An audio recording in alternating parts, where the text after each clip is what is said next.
ఒక్కసారి కొమ్మూరి గోల్డ్ కి కాల్ చేయండి. తాకట్లో ఉన్న మీ బంగారాన్ని విడిపించి మార్కెట్ ప్రైస్ కి వాళ్ళు కొనుక్కుని మిగతా డబ్బులు మీకు ఇచ్చేస్తారు. వెల్కమ్ బ్యాక్ టు మనం టీవీ. నేను మీ పవన్ బెస్వాడ.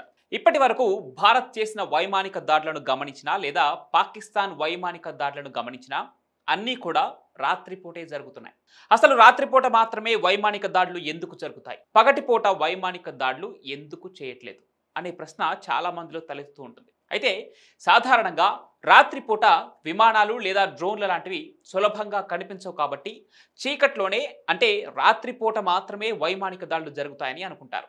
కానీ నిజానికి వైమానిక దాడులు పగలు కాకుండా రాత్రిపూట చేసేందుకు ఇంకా కొన్ని ప్రత్యేక కారణాలు కూడా ఉన్నాయి. అవేంటో ఇప్పుడు తెలుసుకుందాం.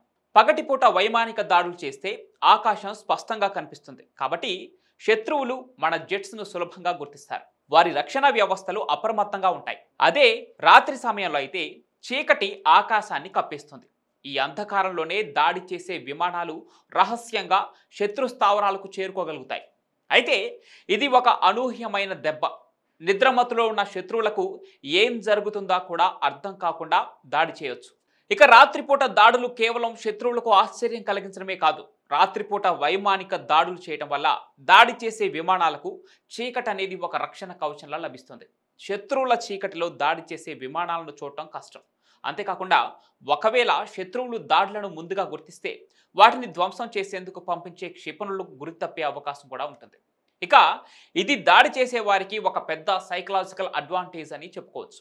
అన్నిటికంటే ముఖ్యమైన విషయం ఏంటంటే శత్రువులు భయంతో వణికిపోతారు. ఎప్పుడు ఏ వైపు నుండి ఎలాంటి దాడి జరుగుతుందో అర్థం కాక గందరగోళ పరిస్థితుల్లో ఉంటారు. అదీ కాక ప్రస్తుత ఆధునిక యుద్ధ విమానాలకు అత్యాధునిక నైట్ విజన్ పరికరాలు, థర్మల్ ఇమేజింగ్ సిస్టమ్స్ ఉంటున్నాయి. అయితే చీకట్లో కూడా జీపీఎస్తో ఈ క్షిపణులు వాటి లక్ష్యాన్ని సులభంగా ఛేదించగలుగుతున్నాయి. రాత్రిపూట వైమానిక ట్రాఫిక్ కూడా తక్కువగా ఉంటుంది. ఇది సైనిక విమానాలు స్వేచ్ఛగా తిరగటానికి అనువుగా ఉంటుంది. ప్రమాదాలు జరగకుండా ఉంటాయి.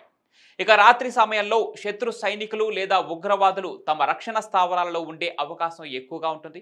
ఇది దాడులకు మరింత ఫలవంతం చేస్తుంది. అదీ కాకుండా రాత్రి సమయాల్లో సాధారణ ప్రజలు వారి ఇళ్లలో మాత్రమే ఉంటూ ఉంటారు. అలాంటి సమయంలో శత్రు స్థావరాలను సులభంగా టార్గెట్ చేయవచ్చు. ఇంకొక బెనిఫిట్ ఏంటంటే రాత్రి సమయంలో దాడులు అంతర్జాతీయ దృష్టిని కూడా తప్పించగలవు. ఎందుకంటే మీడియా మరియు ఉపగ్రహ నిఘా రాత్రి సమయంలో తక్కువ ప్రభావవంతంగా ఉంటాయి.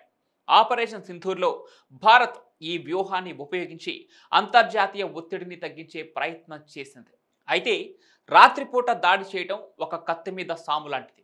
చీకటి దాడి చేసే వారికి కూడా కొన్నిసార్లు అడ్డంకిగా మారవచ్చు. చీకట్లో లక్ష్యాలను ఖచ్చితంగా గుర్తించడం కష్టతరమవుతుంది.